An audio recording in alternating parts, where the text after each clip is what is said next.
નમસ્કાર વિદ્યાર્થી મિત્રો, ઉમા વિદ્યા સંકુલની યુટ્યુબ ચેનલમાં તમારા બધાનું સ્વાગત છે। આપણે ધોરણ 12 કોમર્સમાં વાણિજ્ય વ્યવસ્થા અને સંચાલન કે જેની અંદર પાઠ 1 ની શરૂઆત કરી દીધી છે, સંચાલનનું સ્વરૂપ અને મહત્વ। ગયા પીરિયડની અંદર આપણે જે મુદ્દાઓની વાત કરી હતી એ ખાલી મુદ્દાઓ પહેલા તમને યાદ કરાવી દઉં। સૌથી પહેલા તો આપણે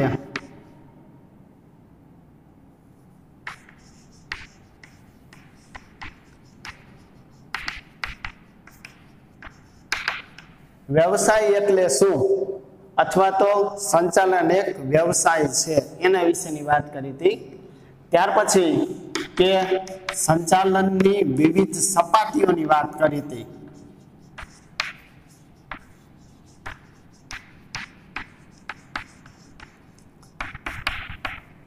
આ સપાટીઓની આપણે વિગતવાર આકૃતિ પણ જોઈ હતી। આ સપાટીઓ એટલે કઈ સપાટીઓ? તો કે જેની અંદર ઉચ્ચ સપાટી સંચાલન,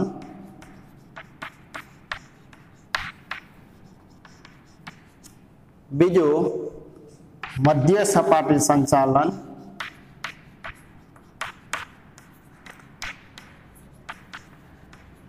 અને ત્રીજું તળ સપાટી સંચાલન। આમાંથી આપણે ઉચ્ચ સપાટી સંચાલન અને મધ્ય સપાટી સંચાલન વિશે વિગતવાર વાત કરી લીધી છે કે ઉચ્ચ સપાટી સંચાલનમાં કોનો સમાવેશ થાય, કયા એમને કાર્યો કરવાના આવે, મધ્ય સપાટી સંચાલનમાં કોનો સમાવેશ થાય છે, મધ્ય સપાટી સંચાલને કયા કાર્ય કરવાના છે, આ સપાટી બીજા કયા નામે ઓળખાય છે, આ બધી વાત આપણે કરી લીધી છે। તો આજે આપણે તળ સપાટી સંચાલનથી વિગતવાર શરૂઆત કરીએ। સૌથી પહેલા તો તળ સપાટી સંચાલન છે એમાં કોનો સમાવેશ થાય? તો જ્યારે આકૃતિ દોરવામાં આવી હતી એમાં પણ લખેલું હતું કે તળ સપાટી સંચાલનમાં એક તો નિરીક્ષક, જેને આપણે સુપરવાઇઝર કહીશું, બીજું ફોરમેન અને જોબર। આ ત્રણેયનો સમાવેશ તળ સપાટી સંચાલનમાં થાય છે। ઉચ્ચ સપાટી સંચાલન કે જ્યાંથી નીતિ વિષયક નિર્ણયો લેવાય છે, અંદાજપત્રને મંજૂર કરવામાં આવે છે, અલગ અલગ અધિકારીઓની નિમણૂક કરવામાં આવે છે, સૌથી વધારે સત્તા ઉચ્ચ સપાટી સંચાલનમાં હોય છે, જ્યારે વહીવટની જવાબદારી સૌથી વધારે તળ સપાટી સંચાલનમાં જોવા મળે છે। માટે તળ સપાટી સંચાલન છે એ બીજા કયા નામે ઓળખાય? તો કે કાર્યકારી સપાટી કહેવાય છે। આ સિવાય તેને નિમ્ન સપાટી પણ કહેવામાં આવે છે। ઉપરાંત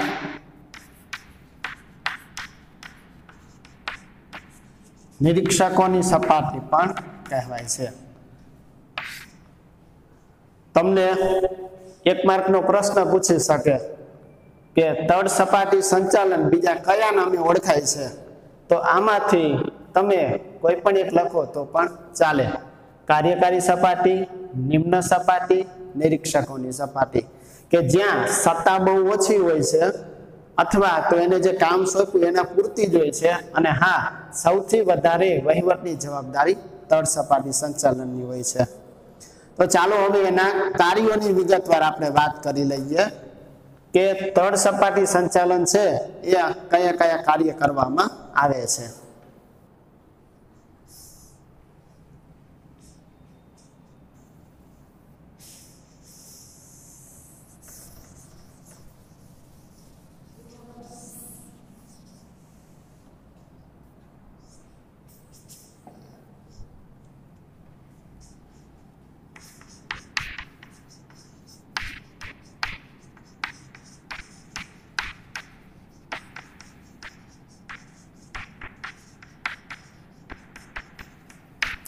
તમને આના પહેલા પણ કહેવામાં આવ્યું હતું કે સંચાલનની તળ સપાટી છે અલગ અલગ 3 સપાટીઓ। તો એ 3 સપાટીઓની જો માત્ર આકૃતિ તમને પૂછવામાં આવે તો એ તમારે 2 માર્કની અંદર પૂછાય। આ ઉપરાંત કે સપાટી સંચાલનના જે કાર્યો છે, ઉચ્ચ સપાટી, મધ્ય સપાટી, તળ સપાટી, આ ત્રણમાંથી કોઈ પણ એક વિષય તમને 3 માર્કની અંદર બોર્ડની પરીક્ષામાં પણ પૂછાય છે। તો તળ સપાટી સંચાલનના કાર્યોની વાત કરીએ। સૌથી પહેલું જે કાર્ય છે એ છે કામદારોના કાર્યનું નિરીક્ષણ કરવું। ઘણીવાર એવો પણ તમને વિકલ્પ પૂછાય છે કે નીચે આપેલા જે નામ છે તો એમાંથી કોનો સમાવેશ સંચાલનની એક પણ સપાટીમાં થતો નથી। તો એમાં તમને અલગ અલગ ઓપ્શન આપેલા હોય, નિરીક્ષક હોય, ઉત્પાદન અધિકારી હોય, જનરલ મેનેજર હોય અને એક ઓપ્શન હોય એક કામદાર હોય। તો અહીંયા તમારે યાદ રાખવાનું છે કે કામદારનો સમાવેશ સંચાલનની અલગ અલગ જે 3 સપાટીઓ છે એમાંથી એકયમાં થતો નથી। એટલે કે કામદાર જે કામ કરે છે એનું નિરીક્ષણ તળ સપાટી એટલે કે નિરીક્ષક દ્વારા કરવામાં આવે છે। બીજું જે છે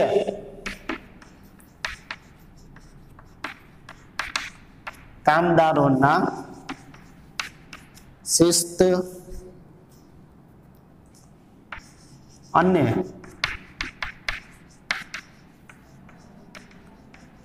કાર્ય જુસ્સો વધારવો। કામદારો જે કાર્ય કરે છે એ કાર્યમાં એક તો શિસ્ત જળવાવી જોઈએ, બીજું કે સતત એને અભિપ્રેરિત કરવા જોઈએ, પ્રોત્સાહન આપવું જોઈએ કે જેના દ્વારા એના કાર્યના જુસ્સામાં પણ વધારો થાય એવા પ્રયત્ન કરવા। ત્યાર પછી પોતાના વિભાગના રોજિંદા કાર્યોનું આયોજન કરવું।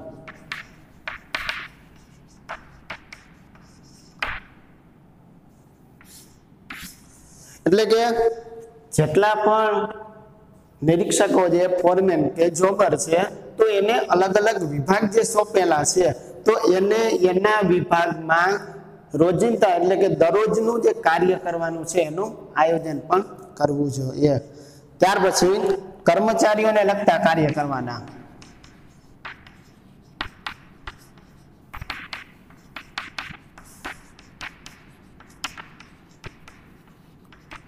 જેને આપણે કર્મચારી વ્યવસ્થાપન કહી શકાય। વ્યવસ્થાપન હવે કર્મચારીને લગતા કાર્યો હોય કયા કયા, તો કે દાખલા તરીકે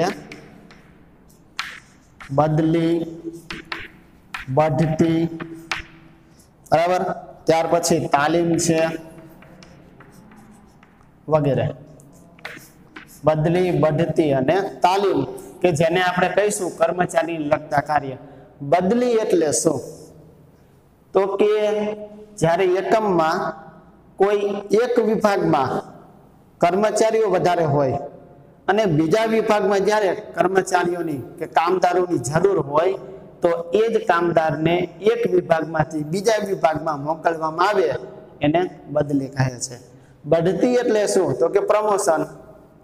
જ્યારે કોઈ પણ કામદાર કે જે સારી આવડત ધરાવે છે, સારો અનુભવ છે, ખાસ પ્રકારની તાલીમ મેળવેલી છે અને એની આવડતને આધારે એને બઢતી આપવામાં આવે છે, બરાબર। તાલીમ એટલે તો કે તાલીમ એટલે કોઈ પણ કર્મચારી કે જેને સૈદ્ધાંતિક કે પ્રાયોગિક જ્ઞાન આપવામાં આવે એના એકમના કાર્યોને લગતું એને આપણે તાલીમ કહીશું। ત્યાર પછી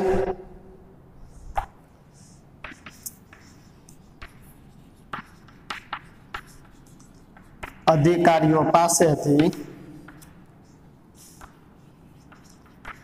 હુકમો, સૂચનો અને અભિપ્રાય મેળવવો। આના પહેલા આપણે વાત કરી હતી કે જેટલા પણ અધિકારીઓ છે એ ઉત્પાદન વિભાગના હોય, વેચાણ વિભાગના, કર્મચારીઓના વિભાગના, નાણાં વિભાગના એ અધિકારીઓ છે એ તળ સપાટી ઉપર એ પોતાનું કાર્ય છે તળ સપાટી પાસેથી કરાવતા હોય છે। એનો મતલબ એવો થયો કે અધિકારીઓ દ્વારા જે હુકમ આપવામાં આવે, સૂચનો આપવામાં આવે, અભિપ્રાય આપવામાં આવે કે જેનો અમલ તળ સપાટીએ કરવાનો હોય છે।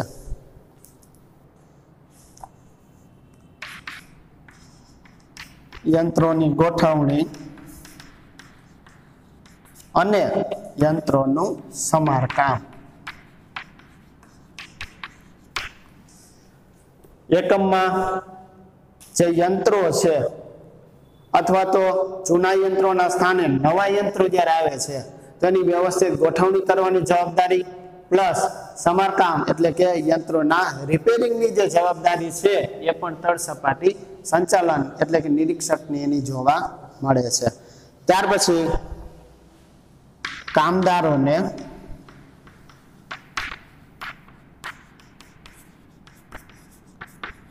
કાચો માલ અને સાધન સામગ્રી પૂરા પાડવા।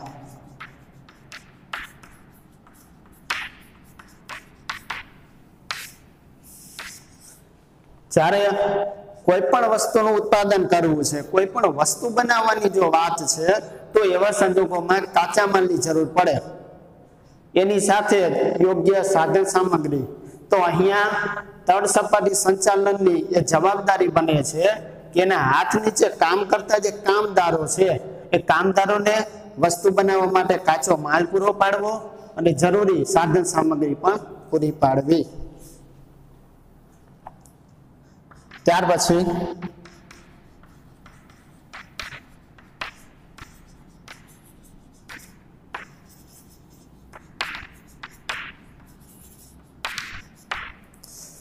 કામદાર પોતાનું કામ કરે છે અને એ સમયગાળા દરમિયાન જો કોઈને પ્રશ્ન ઉદ્ભવતા હોય પણ કેવા તો કે વાજબી પ્રશ્ન, તો આવા વાજબી જે પ્રશ્ન છે એ પ્રશ્નનો ઉકેલ લાવવાનો છે। જો તળ સપાટી સંચાલન દ્વારા એ પ્રશ્નનો ઉકેલ ન આવે તો એ પ્રશ્ન મધ્ય સપાટી સંચાલનને પહોંચાડવામાં આવે છે। મધ્ય સપાટી સંચાલન દ્વારા પણ જો ઉકેલ ન આવે તો તળ સપાટી સંચાલનને પછી એ પ્રશ્ન મોકલવામાં આવે છે અને તળ સપાટી સંચાલન દ્વારા એનો નિર્ણય લેવાય છે। ત્યાર પછી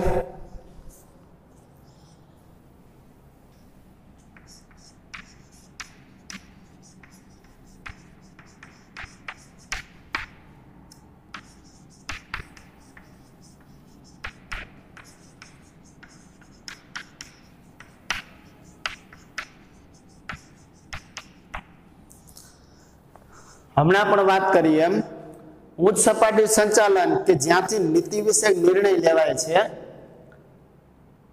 નિર્ણયોનું ઘડતર કરવામાં આવે છે, તો ઉચ્ચ સપાટી સંચાલન દ્વારા જે નિર્ણય લેવાયેલા હોય તો એ નિર્ણયોનો અમલ તળ સપાટી સંચાલન દ્વારા થાય છે। લાસ્ટમાં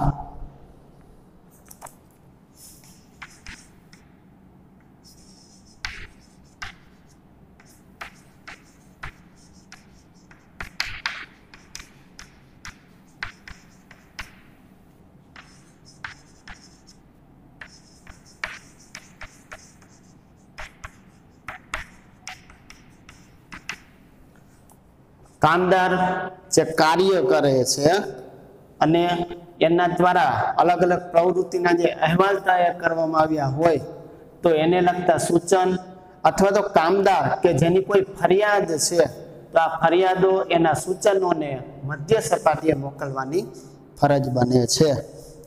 આમ સંચાલનની 3 સપાટીઓ વિશેની વાત કરી લીધી અને કોઈ પણ એકમે જો સફળતા મેળવવી હોય, નક્કી કરેલા ધ્યેયને સિદ્ધ કરવા હોય તો આ 3 સપાટીઓ છે એ યોગ્ય કાર્ય કરે તો સફળતા મળી શકે છે। હવે આપણે અત્યારે જે 3 સપાટીઓની વાત કરી તો એ ત્રણેયનો તફાવત જે આવે છે એની વાત કરી લઈએ।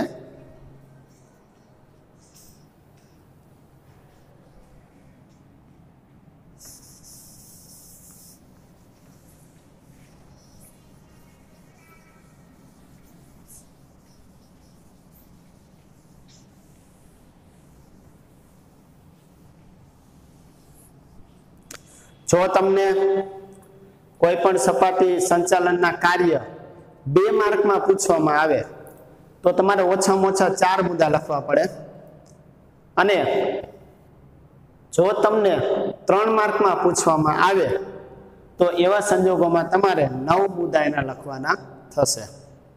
તો હવે આપણે આ તફાવતની વાત કરી લઈએ.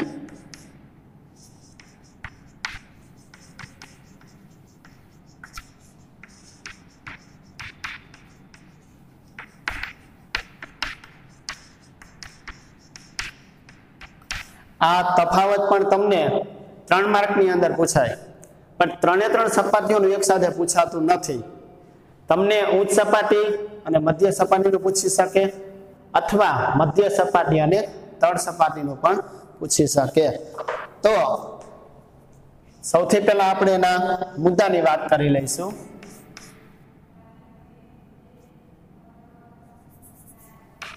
ક્રમ, ત્યાર પછી મુદ્દા, ઉચ્ચ સપાટી, મધ્ય સપાટી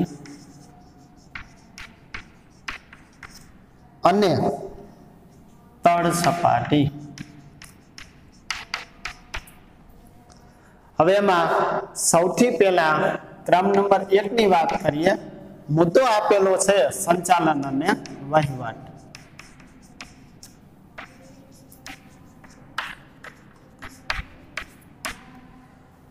તમે સંચાલનની અલગ અલગ સપાટીઓ વિશે વિગતવાર અભ્યાસ કરી લીધો છે. એનો મતલબ એવો થયો કે તમારા માટે તફાવત છે બિલકુલ સરળ થઈ જશે. ઉચ્ચ સપાટી સંચાલન, તો આપણે અહીં લખીશું સંચાલન સૌથી વધુ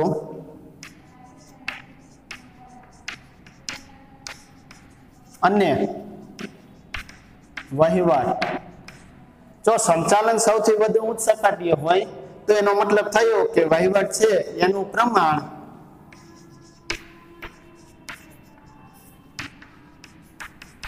સૌથી ઓછું હોય છે. હવે આને આધારે તમને આઈડિયા આવી જાય કે ઉચ્ચ સપાટીમાં સંચાલનનું પ્રમાણ સૌથી વધુ, વહીવટનું પ્રમાણ સૌથી ઓછું હોય છે. હવે આગળ વધીએ મધ્ય સપાટીમાં, તો કે મધ્ય સપાટીમાં સંચાલનનું પ્રમાણ ઉચ્ચ સપાટી કરતા ઓછું હોય, એટલે કે ઓછું, અને વહીવટ છે એનું પ્રમાણ વધુ હોય છે.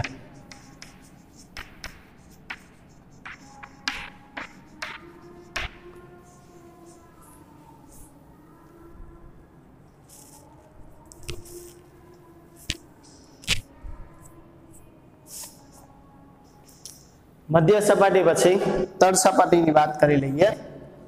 જ્યારે એના કાર્યો આપણે વાત કરી હતી ત્યારે કહેવામાં આવ્યું હતું કે ઉચ્ચ સપાટી કરતા તળ સપાટીમાં અલગ આવશે. મતલબ કે જ્યાં વહીવટનું પ્રમાણ વધુ છે, જ્યાં સંચાલનનું પ્રમાણ વધુ છે, વહીવટનું પ્રમાણ ઓછું છે, એના કરતા ઉલટું થઈ જાય. મતલબ કે સંચાલનનું પ્રમાણ ખૂબ જ ઓછું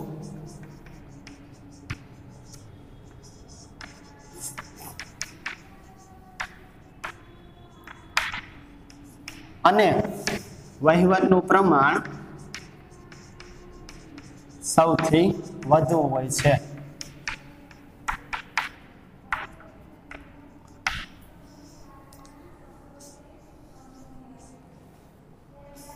સંચાલનનું પ્રમાણ સૌથી ઓછું હોય છે, વહીવટનું પ્રમાણ છે સૌથી વધુ જોવા મળે છે. બીજો જે મુદ્દો છે એ છે સમાવેશ. મતલબ કે ઉચ્ચ સપાટી સંચાલનમાં કોનો સમાવેશ થાય? મધ્ય સપાટી અને તળ સપાટી. તો અગાઉ પણ આપણે વાત કરી હતી કે ઉચ્ચ સપાટી સંચાલનમાં સંચાલક મંડળ, જનરલ મેનેજર, CEO એટલે કે ચીફ એક્ઝિક્યુટિવ ઓફિસર, મુખ્ય વહીવટી અધિકારી, મેનેજિંગ ડાયરેક્ટર.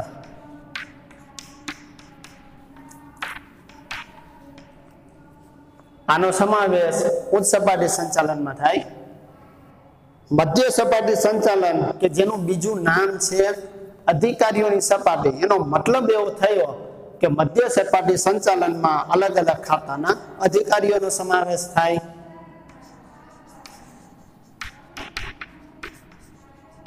હવે આ અધિકારી એટલે કયા? તો કે ઉત્પાદન વિભાગ, વેચાણ વિભાગ, હિસાબી વિભાગ, ત્યાર પછી કે નાણાં વિભાગ અને કર્મચારીઓનો વિભાગ। આમ અલગ અલગ વિભાગના જે અધિકારીઓ છે એ બધાનો સમાવેશ મધ્ય સપાટી સંચાલનમાં થશે। તળ સપાટીની તો જે હમણાં જ વાત કરી કે તળ સપાટી સંચાલનમાં નિરીક્ષકો, જોબર અને ફોરમેનનો સમાવેશ થાય છે। ચાલો ત્રીજા મુદ્દાની જો વાત કરીએ તો એ છે સત્તા અને જવાબદારી।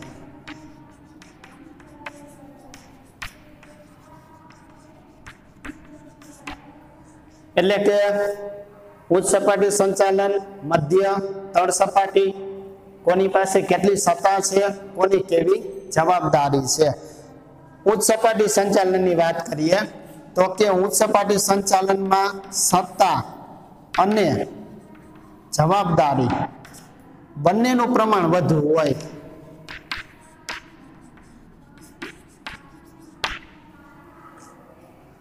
મધ્ય સપાટીની વાત કરીએ તો કે સત્તા ઓછી હોય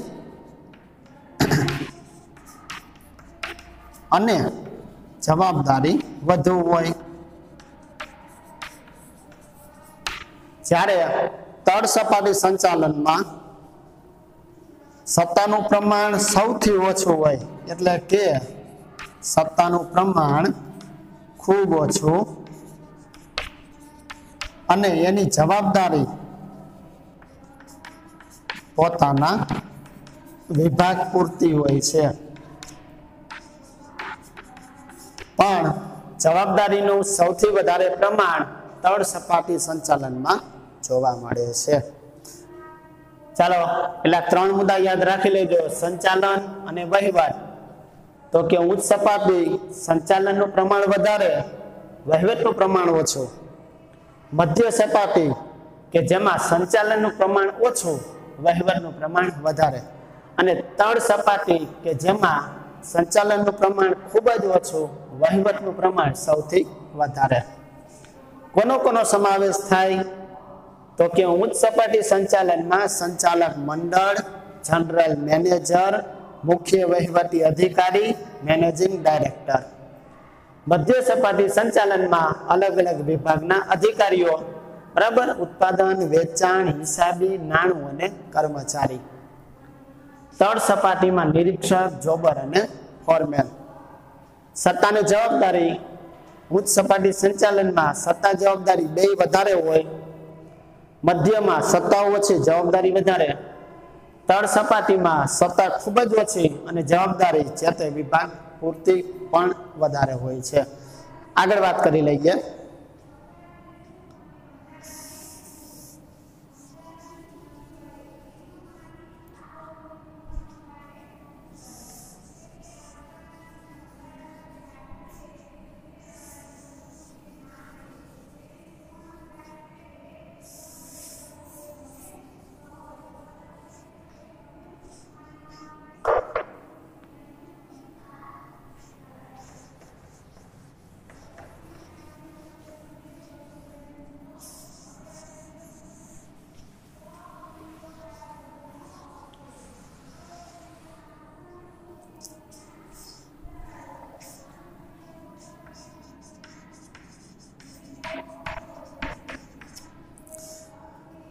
ત્રણ મુદ્દાની વાત કરી, ત્યાર પછી ચોથો જે મુદ્દો છે એ છે સંખ્યા।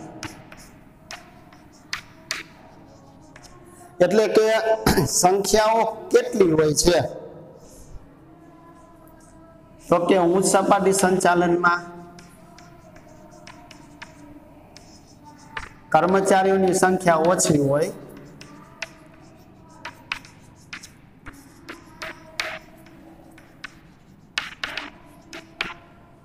ઉચ્ચ સપાટીમાં જો કર્મચારીઓની સંખ્યા ઓછી હોય તો મધ્ય સપાટીમાં ઉચ્ચ સપાટી કરતા કર્મચારીઓની સંખ્યા વધુ હોય છે। હવે આને આધારે તમને આઈડિયા આવી જશે કે જો ઉચ્ચ સપાટી સંચાલન કરતા મધ્ય સપાટી સંચાલનમાં સંખ્યા વધુ હોય એનો મતલબ એવો થયો કે સૌથી વધારે સંખ્યા છે એ ક્યાં હશે તો કે તળ સપાટી સંચાલનમાં, એટલે કે ઉચ્ચ સપાટી અને મધ્ય સપાટી કરતા સંખ્યા વધુ હોય છે। એનો મતલબ એવો થયો કે સંખ્યા સૌથી વધારે તળ સપાટી સંચાલનમાં જોવા મળે છે। હવે લાયકાતની વાત કરી લઈએ કે ઉચ્ચ સપાટી સંચાલન માટે કેવી લાયકાત જોઈએ, મધ્ય સપાટી કે તળ સપાટી માટે, તો કે ઉચ્ચ સપાટી માટે સર્વગ્રાહી કૌશલ્યની જરૂર પડે છે। એનો મતલબ એવો થયો કે એમની પાસે ચોક્કસ પ્રકારની એક આવડત હોવી જોઈએ, સંચાલન કરી શકે એ પ્રકારની આવડત હોવી જોઈએ અને એને લગતું જે જ્ઞાન છે એમની પાસે હોવું જોઈએ। મધ્ય સપાટીમાં વિશિષ્ટ જ્ઞાનની જરૂર પડે છે। એનો મતલબ કે જે તે વિભાગના અધિકારીઓ છે તો એ અધિકારીઓ પાસે બરાબર એને કામ જે કરવાનું છે એને લગતું જ્ઞાન એની પાસે હોવું જોઈએ।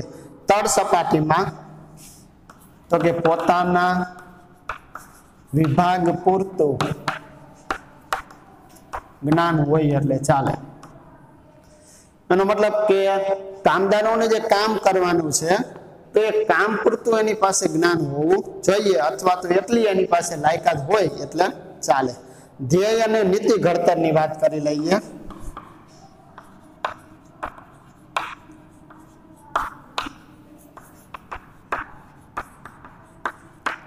આમ તો આ મુદ્દાઓની જ્યારે શરૂઆત કરી ત્યારે જ તમને કહી દેવામાં આવ્યું હતું કે કોણ નીતિનું ઘડતર કરે છે, ધ્યેય સિદ્ધ કોણ કરવાની વાત કરે છે, કોણ એનો અમલ કરે છે, કઈ સપાટીએ છે ધ્યેય ઘડતર થતું નથી, તો એની વાત કરી લઈએ। તો કે ઉચ્ચ સપાટી સંચાલન કે જે ધ્યેય અને નીતિ ઘડતરનું કામ કરે છે,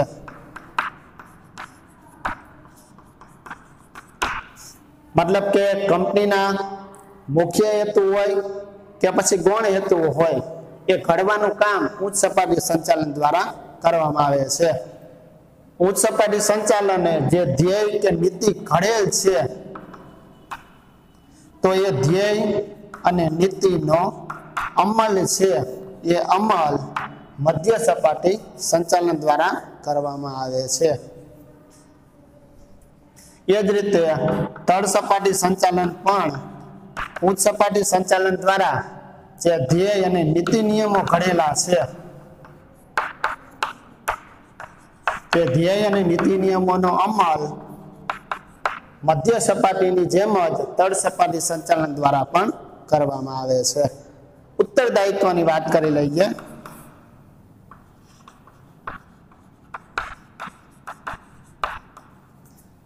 હવે અહીંયા તમને પ્રશ્ન થાય કે ઉત્તરદાયિત્વ એટલે શું? આમ તો ત્રણ શબ્દ આવે છે, સત્તા, જવાબદારી ને ઉત્તરદાયિત્વ। સત્તા એટલે કર્મચારીને બીજા વ્યક્તિ પાસેથી કામ કરાવવા માટે જે ચોક્કસ પ્રકારની અનુમતિ આપવામાં આવેલી હોય એને આપણે સત્તા કહીશું। જવાબદારી એટલે શું? તો કે જે કર્મચારી કે કામદારને કાર્ય સોંપેલું છે એ કાર્ય સમયસર પૂર્ણ થાય એ જોવાની એની જવાબદારી હોય છે। અને ઉત્તરદાયિત્વ એટલે શું? તો કે સત્તા સોંપી શકાય છે જવાબદારીની પણ સોંપણી થાય છે, જ્યારે ઉત્તરદાયિત્વનું સર્જન થાય છે, મતલબ કે સોંપવામાં આવતું નથી. ઉત્તરદાયિત્વ એટલે શું? તો કે જ્યારે કોઈ કર્મચારી કે કામદારને કાર્ય સોંપેલું છે, તે કાર્ય બરોબર થયું છે કે નહીં એના માટે એની ઉપરનો જે અધિકારી હોય એ જવાબદાર હોય છે. એનો મતલબ કે અહીંયા અધિકારીનું ઉત્તરદાયિત્વનું સર્જન થાય છે. દાખલા તરીકે હિસાબી અધિકારી જે છે એ સીએ ને કાર્ય સોંપે છે. હવે સીએ જો કોઈ પ્રકારની ભૂલ કરે તો એને જવાબદાર નથી ગણવામાં આવતા, પણ હિસાબી અધિકારીનું ઉત્તરદાયિત્વ હોય માટે એ જવાબદાર ગણાય છે. ઉત્તરદાયિત્વ તો કે ઉચ્ચ સપાટી સંચાલનનું ઉત્તરદાયિત્વ કોના તરફનું હોય? તો એક તો કે શેર હોલ્ડર. શેર હોલ્ડર કોને કહેવાય?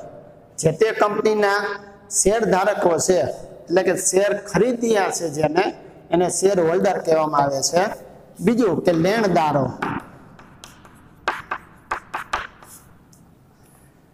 કંપની પાસેથી જેને નાણાં લેવાના થતા હોય, કે જેની પાસેથી કાચો માલ કે એવું બધું મગાવેલું છે, તો એ કંપનીના લેણદારો કહેવાય. ત્યાર પછી સરકાર છે, અને અલગ અલગ વિભાગ પણ આપણે કહી શકીએ, બરાબર, સરકારના વિભાગો. એટલે કે ઉચ્ચ સપાટી સંચાલનનું ઉત્તરદાયિત્વ શેર હોલ્ડરો, લેણદારો અને સરકારના વિભાગો તરફનું છે. પછી કે મધ્ય સપાટી સંચાલનનું ઉત્તરદાયિત્વ કોના તરફ હોય? તો કે ઉચ્ચ સપાટી તરફ.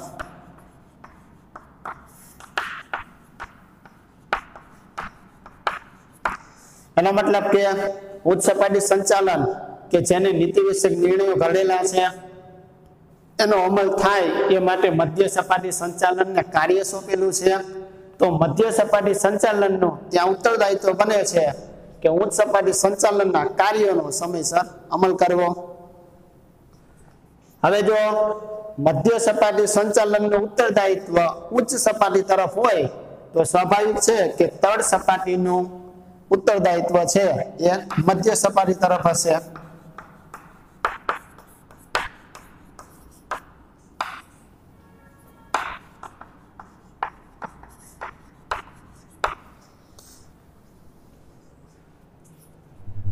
સંખ્યા, લાયકાત, ધ્યેય અને નીતિ ઘડતર, ઉત્તરદાયિત્વ, અને હવે લાસ્ટમાં જે મુદ્દો છે એ છે નિર્ણયો. મતલબ કે કોના નિર્ણયો સૌથી વધારે જોખમી છે, કોના નિર્ણયો છે એ જોખમી નથી, નિર્ણયો વધારે કોના દ્વારા લેવામાં આવે છે, લીધેલા નિર્ણયોની એકમ ઉપર શું અસર થતી હોય છે, એના નક્કી કરેલા હેતુ કે ધ્યેય ઉપર શું અસર થાય છે, કેવા નિર્ણયો લેવાના હોય છે એની વાત કરીએ. નિર્ણયો એટલે કે ઉચ્ચ સપાટી સંચાલન જે નિર્ણય લે છે તો કે આ નિર્ણય વધારે જોખમી અને વધારે દૂરોગામી હોય છે. દૂરોગામી એટલે ભવિષ્યનું લાંબા સમયનું વિચારીને નિર્ણય લેવામાં આવ્યા હોય એને દૂરોગામી કહેવાય, અને જેમાં જોખમનું પ્રમાણ પણ વધારે હોય છે. મધ્ય સપાટી જે છે તો એના નિર્ણય ઓછા જોખમી અને ઓછા દૂરોગામી. કારણ કે એકમમાં મોટા ભાગના જે નિર્ણય છે એ ઉચ્ચ સપાટી સંચાલન જ લે છે. એનો મતલબ કે જોખમ પણ સૌથી વધારે એ જ ઉપાડે છે. મધ્ય સપાટીએ સત્તા ઓછી હોય એનો મતલબ કે નિર્ણય ઓછા લેવાના, એટલે કે એમાં જોખમનું પ્રમાણ ઓછું અને વધારે દૂરનું કાંઈ વિચારવાનું વાત નથી. અને છેલ્લે તો કે જોખમ છે એ સૌથી ઓછા જોખમી અને સૌથી ઓછા દૂરોગામી.